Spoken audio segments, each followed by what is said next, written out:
This is my response to the Young Turks, specifically Cenk and his views on their recent video on sexual harassment against men, and why I wholeheartedly disagree with Cenk's conclusions.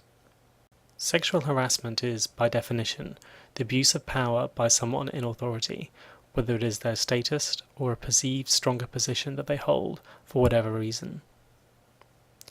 It is not an issue of which sex is doing it. This is irrelevant. It is the exploitation of one person's position in order to harass another person, and the form it takes happens to be sexual. It is not about sex. It is about abuse of position. Talking about enjoying sexual harassment is like talking about enjoying bullying, or, more extremely, enjoying rape. These incidents are, by definition, something done without your consent and in a way that harms you. There is no situational aspect to them where you might enjoy them. By definition, you don't. That's what they are. Sadly, Cenk does not seem to have considered this when giving his view, as he even says at one point, "If I were in a situation where a woman was making me uncomfortable, then it might not be so bad." This is nonsensical. If you are uncomfortable with that situation, you wouldn't be enjoying it. What if a woman you worked with were continually pestering you for attention in a way that you know your wife wouldn't appreciate, and when you told her to knock it off, she said you were just playing hard to get? How would you feel when the text messages, cards, and arrivals at your house start? Flattered? Pleased someone is showing an interest?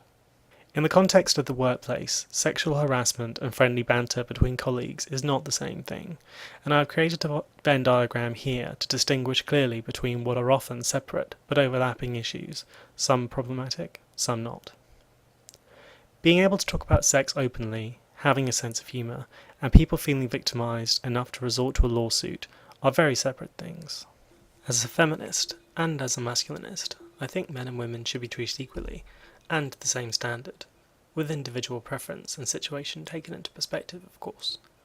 I have to say, I'm slightly shocked at how Cenk in this video doesn't seem to share this view for his own gender. He also contradicts himself by saying in some parts of the video that of course it's unacceptable to behave this way, whichever gender you are, and the same standards should be applied equally. But it is obviously just a line he feels he needs to trot out by nature of his liberal position. At the end of the video, he makes extremely clear he thinks that any man who experiences discomfort at abuse of power is weak. I wonder if he also thinks that such a man deserves their suffering as a result. Sadly, his view is part of the patriarchy that surrounds our society, where traditional, strong, male values are held up as the correct way to do things, even when they're not in the best interests of everyone concerned. It is those values that cause women to be abused by men because they think they can, and it's those same values that make men abuse other men too. Cenk is also perpetrating a pretty big act of solipsism and stating that because he can't imagine something like that, it couldn't really be a problem.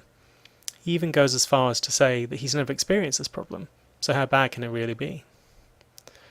This is a hollow argument, because using that logic, no man could ever, or would even need to, consider the rights and concerns of women, or vice versa. Furthermore, we live in a society of people comprised of more than ourselves, and we cannot simply use our own personal experiences as a template for deciding how other people should feel about a situation. I've personally worked in an environment where the issue was not sex, but rather a banter dynamic that required people to make fun of each other in a way that felt like we were at college again. Sometimes it was funny, sometimes it wasn't, but ultimately I felt like I didn't have much option in participating, as I was physically located with other people who were doing it together and at me, whether I participated or not. The only way I found that I could stop it was by requesting a change of desk, and I don't see why it was some failing on my part to not be prepared to suffer through something I didn't enjoy. I further don't understand why any man should be willing to go through something unnecessary to his job that he doesn't wish to, and the inclusion of the word sex into the subject doesn't change that. In closing, I would say that this is an issue of power and abuse of it, and how traditional masculine values, the very same ones that Cenk is espousing, it would seem unwittingly, help create a world in which we are all miserable. The correct response is not ridicule and dismissal of the issue as trivial, but a simple application of the golden rule. Never impose on others what you would not choose for yourself. This is Illuminati Primus saying, thank you for watching.